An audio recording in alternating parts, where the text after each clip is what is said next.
করতে চাই আমাদের প্রদেশ কংগ্রেসের সভাপতি যে এলানটা যে অ্যানাউন্সমেন্টটা করেছেন প্রদেশ কংগ্রেসের দায়িত্ব নিয়ে যে যুদ্ধ এখন হব এই এলান এই অ্যানাউন্সমেন্ট আসাম প্রদেশ কংগ্রেসের সভাপতি গৌরব গগৈ মহাশয় করেছেন। এখন প্রশ্ন হলো এই যুদ্ধটা কি? এই যুদ্ধটা হলো অন্যায়ের বিরুদ্ধে যুদ্ধ, জুলুমের বিরুদ্ধে যুদ্ধ, নাইনসাফির বিরুদ্ধে যুদ্ধ, হিমন্ত স্বৈরাচারীর বিরুদ্ধে যুদ্ধ, হিমন্ত দুর্নীতির এগেইনস্টে যুদ্ধ, হিমন্ত যে আসামকে লুটপাট করে নিচ্ছে সেই লুটপাটের বিরুদ্ধে যুদ্ধ। এই যুদ্ধের আসল উদ্দেশ্য হলো এই লুটপাটের দুর্নীতির এগেইনস্টে যুদ্ধ। আপনারা সবাই এই যুদ্ধে সামিল আছেন তো?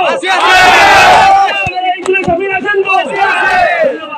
এখন আমরা যার কথা শুনতে অধীর আগ্রহে রয়েছি।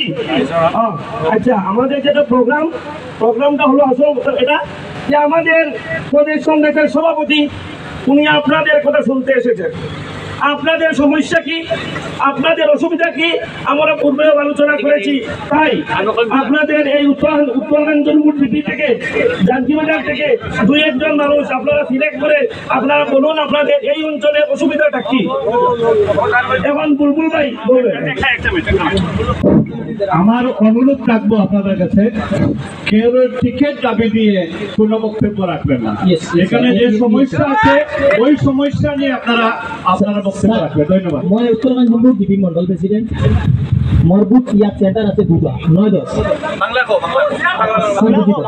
তো কারণটা হইল যখন প্রয়াত জননেতা তরুণ গগৈ সরকার মুখ্যমন্ত্রী ছিল তখন আমরা হাইলাকান্দি একটা স্পেশাল একটা প্যাকেজ দেবো 100 কোটি টাকা, যেটা হইল মেগা প্রজেক্ট 100 কোটি টাকা। তো বর্তমানে এই মেগা প্রজেক্ট যেটা স্পেশাল প্যাকেজ ও কারণে আমরা তরুণ গগৈ মহাশয় যিনি আজকে দিন আমাদের মুখের মধ্যে আছেন রত্ন, উনি দিয়েছিল 100 কোটি টাকা আলগাপুর কনস্টিটুয়েন্সি এবং মডেল হসপিটাল।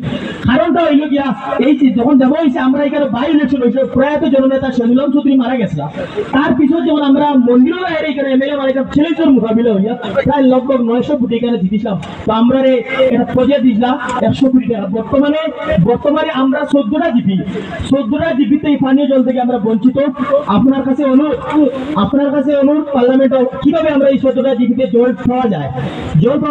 বর্তমান যেগুলা বুথ আছে 9-10 সাল এইগুলা মানুষ আইতে হইলে রাস্তার এমনও দুরবস্থা আছে, আপনি চাই গেলে দেখি নিবা এমন অবস্থা আছে, এই রাস্তার অবস্থা এটা হওয়ার মতো না। তো আমি আজকে গৌরব গগৈ মহাশয়ের এখানে খুশি হয়েছি।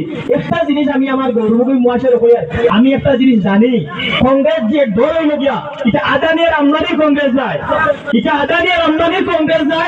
আদানির আমদানি হইল বিজেপি, আর কংগ্রেস হইল কি রাস্তার অটোওয়ালা রিক্সাওয়ালা গরিবর কংগ্রেস। তাই আমরা এই বিশ্বাস আছে গৌরব গগৈর নেতৃত্বে 2026 কংগ্রেস সরকার আয় যদি আমরা এইগুলা সমস্যার সমাধান হইব। আর এখন বর্তমানে যেগুলা সমস্যা আছে মেজর প্রবলেম হইলো আমরা পানীয় জলের সমস্যা। বর্তমান 14টা জিপিতে আমরা পানীয় জল পাই না। এই 100 কোটি আমার প্রয়াত জননেতা যার নেতৃত্বে যার প্রচেষ্টায় আমরা এখন তার আদর্শ অনুসরণ করে কংগ্রেস করি, আমরা কংগ্রেস করি। আজকের দিনে আমরা কংগ্রেস করি, আর যতদিন রক্ত থাকবো শরীরের এক বিন্দু ততদিন পর্যন্ত আমরা কংগ্রেসের হইয়া আমি স্যার আপনার কাছে বলবো আমরা 100 কোটি টাকার বর্তমান পানীয় জলের সমস্যা আপনি গেলে দেখি বিল্ডিং সব কিছু বানাই দিচ্ছে, কিন্তু পানিকে এখনো আহা নাই করো। এই আমাদের এলাকার এই প্রবলেম 14টা। ধন্যবাদ।